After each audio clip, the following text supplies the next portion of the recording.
Good morning. আশা করছি সবাই খুব ভালোই আছো।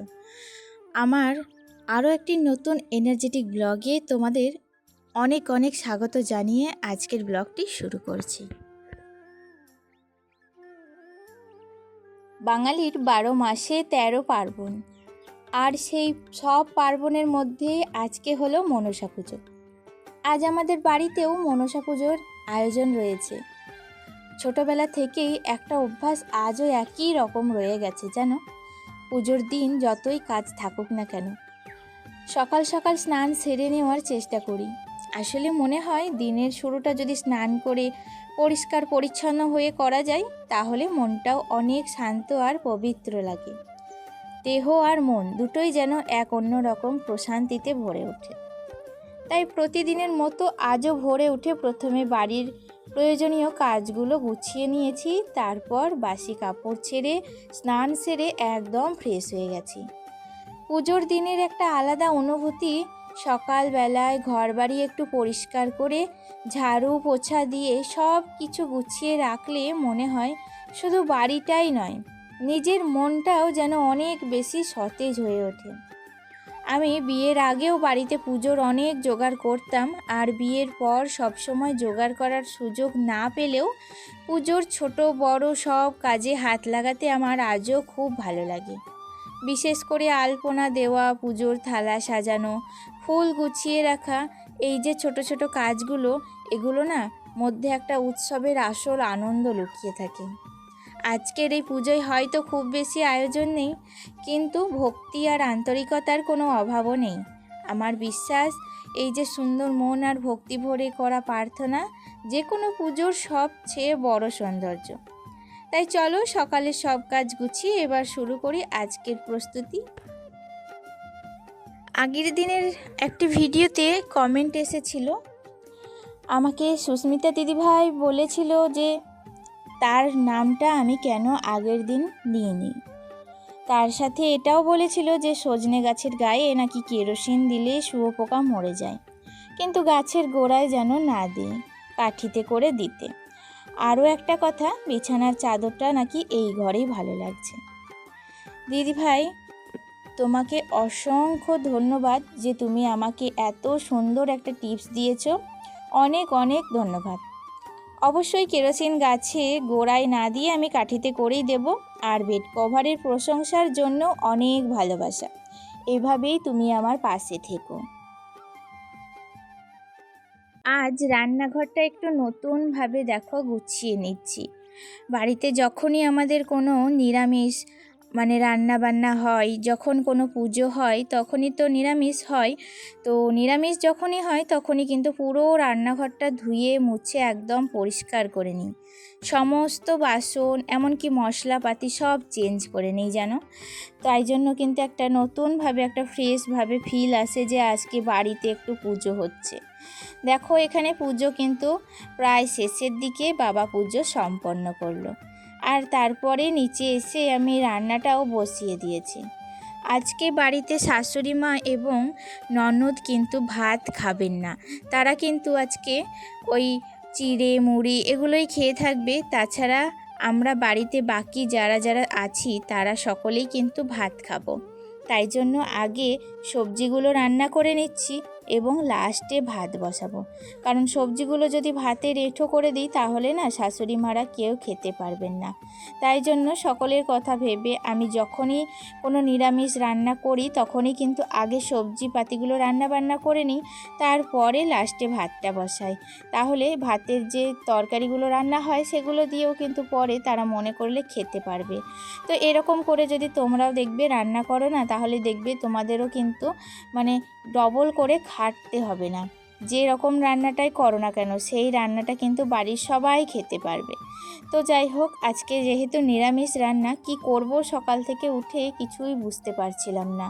তাই জন্য দেখো আজকে পঞ্চমী, তো আজকে না কচু থেকে যে কোনো অনেক রকম জিনিস আজ খেতে কিন্তু বারণ আছে। তাই জন্য আজকে করেছিলাম আলু পোস্ত, আর তার সাথে কিছু ভাজাভুজি করেছিলাম।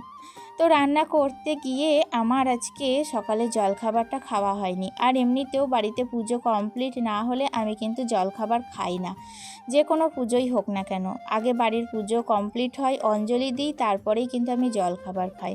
আর আজকে আমার অনেক দিন থেকেই একটু চিড়ে খেতে ইচ্ছা করছিল, তাই জন্য দেখো আজকে একটু দুধ দিয়ে চিড়ে খেয়ে নিলাম। আর এখন একটু ধনেপাতা এনেছিল আমার হাজব্যান্ড, সেগুলোই কিন্তু একটু চাটনি বানিয়ে নিচ্ছি। সকাল সকাল রান্নাবান্না কমপ্লিট হয়ে যাওয়ার পর হাতে অনেকটা সময় বেঁচে গিয়েছিল। ভাবছিলাম কি করব, এই সময়টা কি বেকার বসে বসে নষ্ট করব। তখনই মনে পড়লো কালকে যে বেড কভারগুলো কেচেছিলাম, বালিশের কভারগুলো, সেগুলো তো পরানো হয়নি, তাই সেগুলোই দেখো এখন পরিয়ে নিচ্ছি। আসলে একটু বেলার দিকে আমার কভারগুলো কাঁচা হয়ে গিয়েছিল। আর আমাদের জানো তো মানে সন্ধে লেগে গেলে বালিশের কভার নাকি পরাতে হয় না, ছেলের মঙ্গল কামনার জন্য। তাই জন্য আমি আর সন্ধে লাগার পর কিন্তু আমি কোনো রকমভাবেই পরাইনি। তো আজকে সকালবেলায় দেখো অনেক সময় বেঁচে গিয়েছে। সকাল সকাল রান্না হওয়ার এই একটা কিন্তু ভালো উপকারিতা, জানো, হাতে অনেকখানি সময় পাওয়া যায়। আর এই যে ফাঁকা সময়ে তুমি সমস্ত রকম কাজ কিন্তু গুছিয়ে নিতে পারা যায়। তো দেখো বালিশের কভারগুলো ভালো করে মানে পরিয়ে নিচ্ছি। আজকে হঠাৎ করে বাইরে এসেছিল কি বলো তো, একটা মানে ফেরিওয়ালা। তো আমার অনেক দিন থেকেই খুঁজছিলাম যে কয়েকটা বালিশের নতুন কভার, এবং আমার কোল বালিশের কভারটা অনেকটা পুরনো হয়ে গিয়েছে, রং চটে গিয়েছে। তাই ভাবছিলাম কয়েকটা নতুন কিনবো, কিন্তু দৌড়ে গিয়েও ছিলাম, সেখানে না আমি খুঁজে পেলাম না, তো তার কাছে পাওয়া গেল না। তা যাই হোক, আমার দেখা যাক যদি কোনো দোকানে যাই। এখন রিসেন্টলি তো কোনো দোকানে যাওয়ার মতো কোনো কথা নেই, তবে যদি যাই তখন কিন্তু আমি কয়েকটা বালিশের কভার এবং কোল বালিশের কভার কিনে আনার চেষ্টা করব। আমার মানে ঘরে নতুন নতুন বেড কভার, নতুন নতুন বালিশের কভার পাততে না ভীষণ ভালো লাগে। তবে ওই যে সামর্থ্যের জন্য সব সময় কেনাটা সম্ভব হয়ে ওঠে না। তো বাড়িতে যতটুকু আমি পারি নিজস্ব সঞ্চয় দিয়ে আমার ঘরটাকে গুছিয়ে রাখার চেষ্টা করি।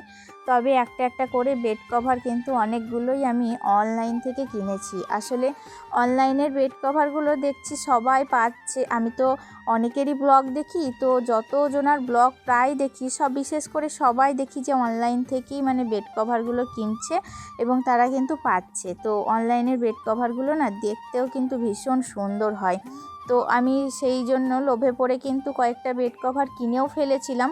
তো আর কিন্তু মানে সম্ভব হয়নি। তারপর দেখা যাক, অনেকগুলো কিন্তু উইশ লিস্টে করেই রেখেছি। মানে যখনই ফাঁকা সময় পাই ওই হোম ডেকোরের জন্য কয়েকটি বেডশিট এসব বা জানলার কভার, এগুলোই কিন্তু না আমি কিন্তু অনলাইনে দেখতে থাকি। তবে সব তো আর সঙ্গে সঙ্গে কিনতে পারি না, উইশ লিস্ট করে থাকি।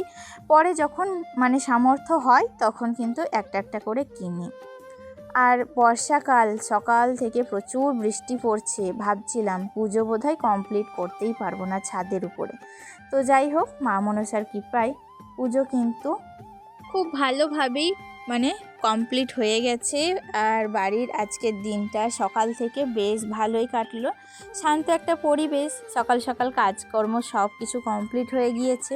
আর যত কাজ আমার বিশেষ করে এই সকাল টাইমটাতেই একটু চাপের থাকে, তাই জন্য আমি বেশিরভাগ সময় তোমাদের এই সকাল থেকে দুপুর পর্যন্ত আমার ব্লগটা শেয়ার করি। আর রাত্রের দিকে না কাজ থাকে, তবে রাত্রের দিকে আর কি বলবো, মানে ছেলেকে নিয়ে একটু ব্যস্ত হয়ে পড়ি। আবার তো সামনে ওর এক্সামও আসছে, তাই জন্য রাত্রের দিকের কোনো ভিডিও আমি তোমাদের সাথে মানে খুব সহজেই শেয়ার করি না। তবে বাই চান্স এক একদিন যদি হয়ে যায় তবেই।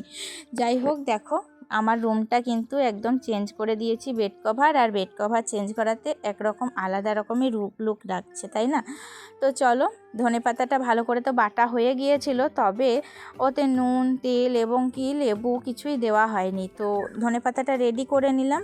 আর আমি আজকে রান্না করেছিলাম মুগের ডাল। নিরামিষে মুগের ডাল খেতে ভীষণ ভালো লাগে। তার সাথে কিছু ভাজাভুজি, আলু পোস্ত আর ধনেপাতার চাটনি। আর আমার হাজব্যান্ড এনেছিল লাস্টে একটু মিষ্টি দই। এই হচ্ছে আমাদের আজকের মেনু। চলো তাহলে আজকের মতো ভিডিওটি এখানেই শেষ করছি। টাটা, দেখা হচ্ছে নেক্সট ব্লগে।